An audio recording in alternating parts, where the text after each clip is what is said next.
गोंयांत सध्या जी नाटकां चालू आसा आमकां अशें म्हणूंक दिसता आयज सतीश धोंड जो भारतीय जनता पार्टीचो महामंत्री जो आसा तो आज गोंयांत येयल्लो असो आसा आनी खंय तरी झेडपीचें इलेक्शन आसा अशें आमकां खंय तरी दिसता आयज गोंयांत. एक्चुली इलेक्शन आसा फुडलें पार्लिमेंट इलेक्शन आसा. तेजी जी पद्दत गोंयांत जी तो अवलंबून घेवन गेलेलो आसा की महाराष्ट्राच्या धर्तीचेर ओपोजिशन जेन्ना रुलींग जेन्ना काम करिना तेन्ना ओपोजिशन लोक रस्त्यार देंवता आनी तांकां शिस्त बी कांय नासता. एक्चुली भारतीय जनता पार्टीक शिस्त आहा म्हणून अख्खे गोंयचे लोक आनी इंडियेचे लोक जाणा आसले पूण हेंचे कडेन जी शिस्त पयर जी तेंच्यांनी दाखयल्ली पयर आमकां तेतून शिस्त खंयच दिसूंक ना. तेंच्यांनी जवळ जवळ 6 वर आमचे गोंयच्या भावांच्या भयणींच्या रस्त्याचेर तो प्रॉब्लेम केलो. इतके ट्रॅफिक जाम जाले की ज्या कॉन्स्टिट्युएन्सीन मनोहर पर्रीकर जो आयज रुलींगेन आहा चीफ मिनिस्टर आसा त्या कॉन्स्टिट्युएन्सीन तेंच्यांनी इतकी दादागिरी केली की 6 वर रस्तो बंद केलो. कारण असो केलो की सुप्रीम कोर्टाचे वर्डिक्ट जे आसा बीजेपीच्या सायडीक जाले. मान्य करता की भारतीय जनता पार्टी ते वर्डिक्ट जिखलो अशें कोर्टाच्या कायद्या प्रमाणे कोर्टाक आमी रिस्पेक्ट दिवन ताका आमी वयर धरपाक जाय. ते कायद्याच्या अंतर्गत तेंच्यांनी जिखले म्हणून तेंच्यांनी कितें केलें ते रस्त्यार देंवले आनी सांगूंक लागले की आमी आज जिखले म्हणून. हेजो अर्थ असो न्हय की कोर्टाचें डिसिजन दिल्या उपरांत सगळे लोक रस्त्यार देंवोंक जाय आनी लोकांक त्रास करूंक जाय आनी भारतीय जनता पार्टीन तो पांयंडो घालून दिलेलो आसा जो थोडो लोकांक दिता आसले कसलो घालून थोडो दिता की कोर्टाच्या निवड्या नंतर सगळे भारतीय जनता पार्टीचे लोक रस्त्यार देंवोंक जाय आनी हेच्या फुडें जो सरकार जो येतलो तो फाल्यां सगळ्यांचो जिखलो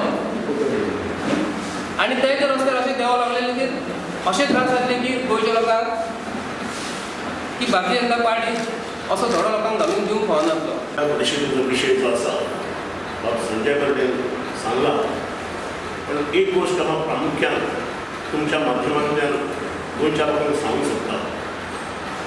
19 डिसेंबराक गोंयकारांनी 97 स्वातंत्र्य दिन सेलिब्रेट केलो, मुक्ती दिन सेलिब्रेट केलो. पुर्तुगीजाच्या जोगडांतल्यान गोंय मुक्त जाल्या नंतर राजकीय प्रणाली गोंयांत सुरू जाली. 2 पक्ष उदयाक आयले. एक महाराष्ट्रवादी गोमंतक पक्ष, युनायटेड गोवन पक्ष लोकल आनी काँग्रेस पक्ष आसलो. त्यावेळी स्थानिक पक्ष जरी जरी तांचे ब्रीद आसलेले नावान महाराष्ट्रवादी गोमंतक पक्ष गोंय काडून महाराष्ट्रान मर्ज करप. ह्या महाराष्ट्रवादी गोमंतक पक्षाक गोंयकारांनी भरपूर प्रतिसाद दिवन हे 17 वर्सां इनिशियल पिरियडाक सत्तेर आसलेले आनी गोंय महाराष्ट्रात विलीन करचें न्हू म्हणून दुसरो पक्ष जो निर्माण जाल्लो युनायटेड गोवन पार्टी. पण ह्या इतल्या वर्सां 17 वर्सांच्या कालावधीत किंवा ताच्या नंतर सुद्दां गोंयांत एखाद्या राजकीय पक्षान एक कॉन्स्पिरसी करून कट कारस्थान करून दुसऱ्या पॉलिटिकल पक्षाच्या ऑफिसान वचून हो धाड धिंगाणा घालपाचो हो पयलो प्रसंग गोंयांत जाता.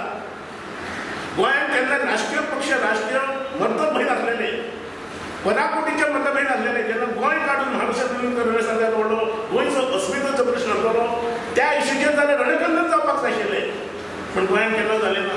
एक खंयचो सुप्रीम कोर्टाचें डिसिजन सुप्रीम कोर्टान डेली शेकड्यांनी डिसिजन जाता, इतिहासीक निर्णय जाता पण सुप्रीम कोर्टाच्या डिसिजनाचेर निमित्त घेवन रस्त्यार गुंडगिरी करप हो भारतीय जनता पक्षाचो गोंयांत तांच्यांनी नवो पांयंडो घातलेलो आसा आनी हाचेर आमी राष्ट्रवादी काँग्रेस पक्ष निशेध व्यक्त करता.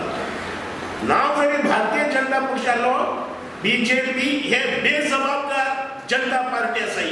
पळोवंक दिसता कित्याक जे बीजेपीन जे कितें 17 दीस केला ते अंतर्गत वायट केल्लें आसा. हेचें कारण कितें जेन्ना हांकां भंय पडलो कितें आतां वयर 5 कडेन इलेक्शन जालें ते 3 कडेन तेंचो सारको न्याय कपाट जाल्लो आसा आनी गोंयांनी जाय म्हणून गुंडायती करून हो आमकां भेवडा भरता गोंयचे जनतेक.